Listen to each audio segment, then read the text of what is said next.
আবার আমি দেখেছি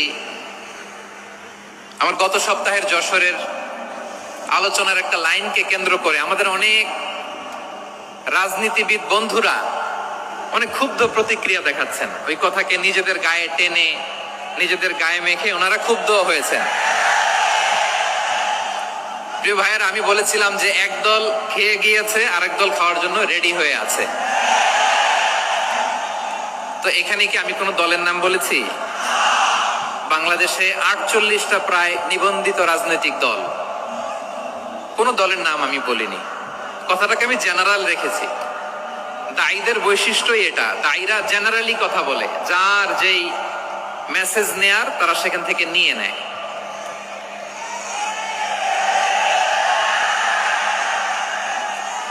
তো কোন দল এটা নিয়ে কোনো কথা বলল না। আপনারা এটাকে নিজের গায়ে যে মাখালেন, এটা ঠিক হয়নি। আমি বলবো যে এটা খুবই অনভিপ্রেত হয়েছে। কোন দলকে টার্গেট করে বা কোন দলের পক্ষে আমরা কখনো কথা বলি না।